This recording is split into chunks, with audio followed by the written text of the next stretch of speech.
Well, they should have, and frankly, so should have the press. So you were right on about the press failing to deal with this. I mean, we had Tony Bobulinski, who's an eyewitness to these events. We have Tony Bobulinski, who has emails, documents that show that the big guy is Joe Biden, and no one in the press does anything, and no one at the Justice Department tells us that there's been a 2-year investigation going on.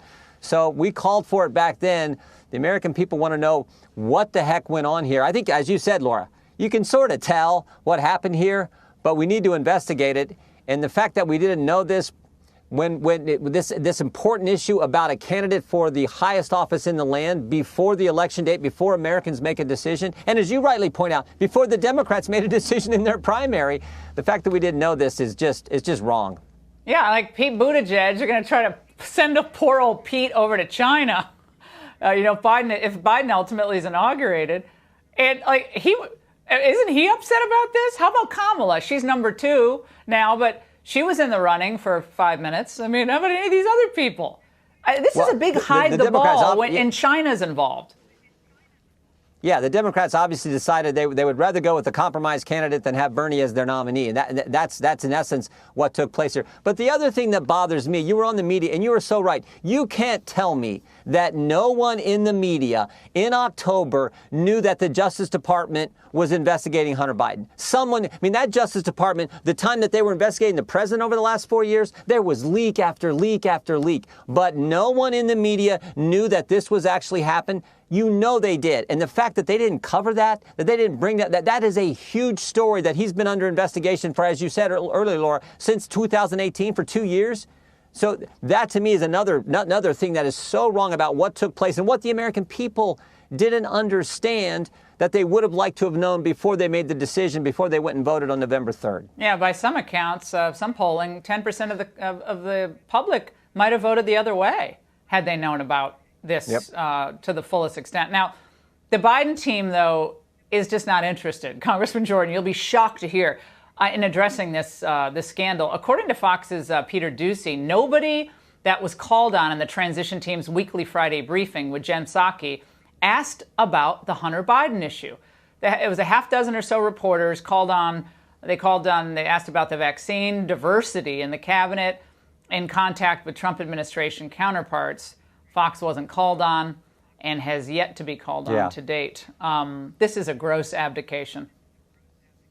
Sure is. I mean, the president was right about this, too. You talk about all things he called right, the mail-in balloting, what they were going to do. And, of course, the president called this a long time ago, the fake news. And it is so sad the way the mainstream press tries to operate in this country, the failure to actually do the hard work, get the story and present news. It's all Democrat operatives instead of actually real journalism that's happening Congressman, here. And it's not fair to the American people. No, it isn't. But, you just made me think of something. Think about how China views this. I mean, if I'm them, if I was CCP, it seems like the government's for sale. I mean, if Biden ends up being president, there's no limit to what they can do. I mean, if you can buy off the vice president's son and get access when he was vice president, and the media is not going to cover it, and the Democrats aren't upset about it, they've got to feel pretty good about that right now.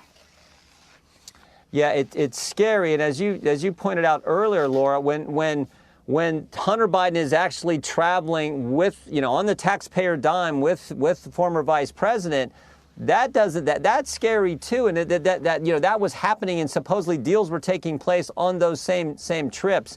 So it is a terrible situation. It's why Ken Buck on our committee has called for special counsel, why we did back in the fall, why it's so important that we get to the truth and find out what happened. But I can't get past the fact that someone in the media knew that this guy was under investigation earlier this fall and didn't write the story. That is a huge story, but they wouldn't write the story because they're so beholden to the Democrat side of things and the Democrat message instead of the truth for the American people. Yeah, Trump called this on another occasion. Watch.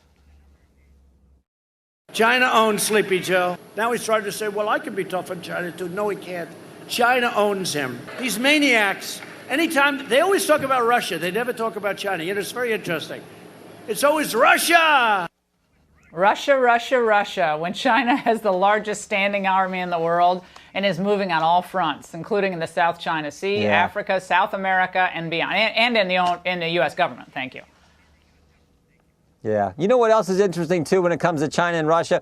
When it came to China, Senator Feinstein got a defensive briefing. Eric Swalwell got a defensive briefing. But when it came to Russia and the Republicans don't get defensive briefings, Laura. They get set up. When they go up to Trump Tower, when it's President-elect Trump on January 6, 2017, to talk to him about the dossier, that was to set him up. That was so they could leak the dossier and have the media run with that story. So that's the disparate treatment that we see from the Comey FBI. Another reason why I hope this Durham report gets done soon and we actually hold some people accountable.